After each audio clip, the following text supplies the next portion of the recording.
like that family reunion swag, huh? How you like that Girl and Levy Ross swag? And today, I want to talk about astrology, because astrology is the shit, and because it's my show, motherfucker. It's Maraya Karena, and it's my motherfucking show. Ding, ding, ding. And because I'm astrologer. Sessions available. And I'm probably just gonna end up saying the exact same thing I've been saying a whole lot recently, which is basically, you know, that we just gotta be way more Taoist about shit and start with present circumstances and build relationship with that, and that's the best way to move forward. But hey, astrology is fun, so let's talk about the stars. The old system of astrology only went up to Saturn in terms of the planets. There was no Uranus, Neptune, Pluto because they didn't have telescopes, and Saturn was the farthest planet that they could see in the sky and track with the naked eye. So they created this very interesting masculine and feminine system, where if you imagine the astrological wheel, Cancer was the moon, purely feminine. Leo was the sun, purely masculine. And then going out in equal directions both way, each planet was given a sign ascribed to its either masculine or feminine component according to what was closest to the sun, which is why we have Gemini, masculine Mercury, and Virgo, feminine Mercury. And then alternating, we have Taurus, feminine Venus, and Libra, masculine Venus. We have Aries, masculine Mars, and Scorpio, feminine Mars. And when I first heard this, it made so much sense to me. Scorpio does have that feeling like feminine Mars, like that deep, raw, like mama bear that could like lift a car off something. And also this much more feminine manifestation of the warrior, more like a snake, right? That's tracking and waiting for the exact moment to strike. And then you bring it all the way up. You have Sagittarius, masculine Jupiter, Pisces, feminine Jupiter, and then the last planet, Saturn, where Aquarius is masculine Saturn and Capricorn is feminine Saturn. Nowadays, I think most people's first association with the astrological principle of the masculine would be Saturn, probably because of patriarchy and how entrenched the systems that favor male supremacy are, and the quality that the authoritative voice that enforces those systems has. But in the old system, what was holding that pure masculine essence was actually Leo. In the old system, Capricorn, which is often made synonymous with our current conception of Saturn, was actually its feminine principle. I have this really fun astrologer friend named Gemini Brett, and he does this whole talk asking what the hell is a she-goat, which is the symbol for Capricorn.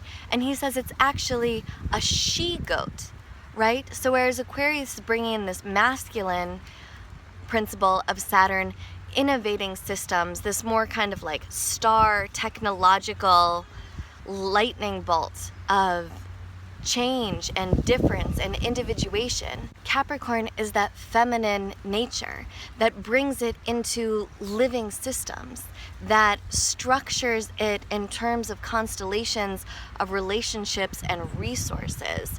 Capricorn also brings this beautiful refinement, this last manifestation of Earth that also has the power to initiate things, has such a refined taste that loves good wine and fine art, elegance. Right now, Pluto is in the sign of Capricorn, which makes it especially important. In the system of evolutionary astrology that I study, Pluto is actually tracking the karmic dynamics for all of the life in the solar system during the decades that it's in that sign.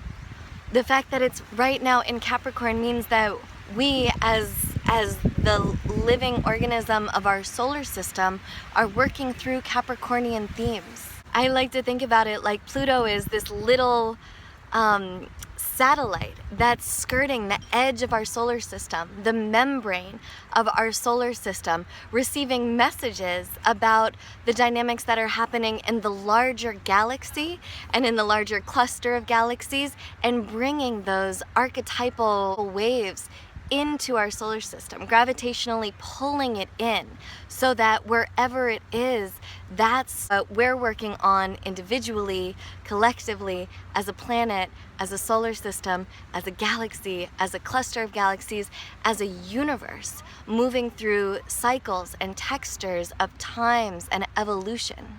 In the light of 2016, the karmic lessons of a feminine Saturn, of a Capricornian principle, are especially salient. How do we live within the limitations of the resources of the earth? How do we create living systems that reflect the fact that we understand that we are part of a planetary organism? And how do we regain our authority to take an active part in constructing the present and the future? The axial point of Capricorn, the one directly across from it, is Cancer.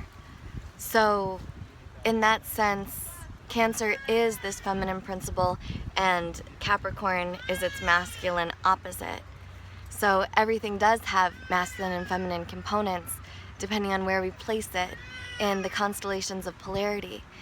And shit's fractal like that.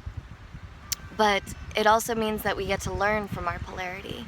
And so Capricorn, I think, is also learning Cancer sensibilities about how to be in relationship, how to be caring and nurturing, how the limitations of the emotional body are also part of the conversation, and how we can have a view of leadership that stays in relationship as opposed to using leadership and power to block relationship. And maybe in this time of the she-goat, we can be more intelligent in our actions if we incorporate, acknowledge, and re-invite that Leonic face of our first father, the sun.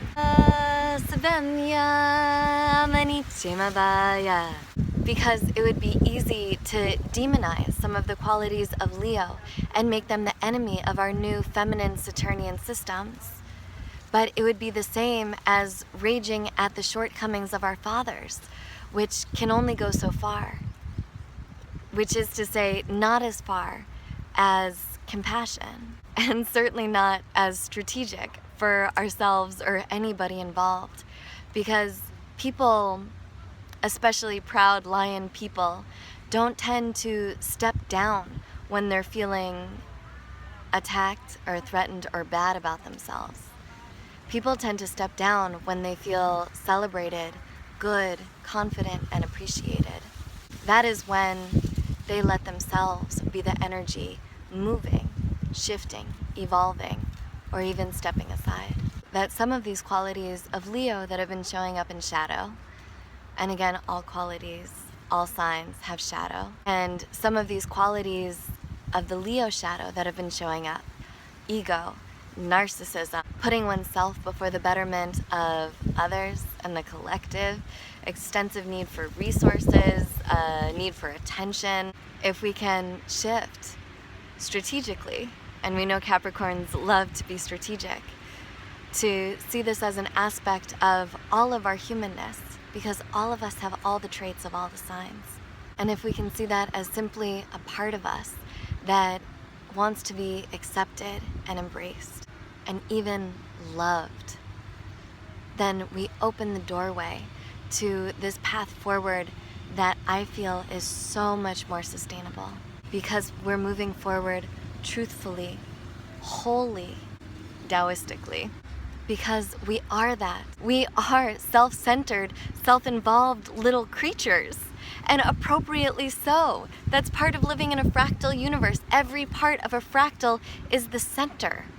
And everything that all of the mystics and poets have been telling us, that all of the personal growth people reiterate, is that when we do what's best for us, from a place of our true shining, it's better for everybody involved. We wouldn't want the sun to do anything but shine and be at the center of our solar system. So yes, I'm fucking admitting it. I am a self-involved, self-centered little creature. And for fuck's sake, at the end of the day, all we have is our own personal experience, and the rest is story anyway. Like everything from astrology to climate change. And I will admit it, when I'm pissed off or upset about something with my boyfriend, all of my good intentions about climate change go out the window. Not all of them, it's on a spectrum. But you know what I mean? Like if I'm carrying around a bottle and I'm upset about something, like I will throw that bottle in the trash because I don't feel like carrying it around.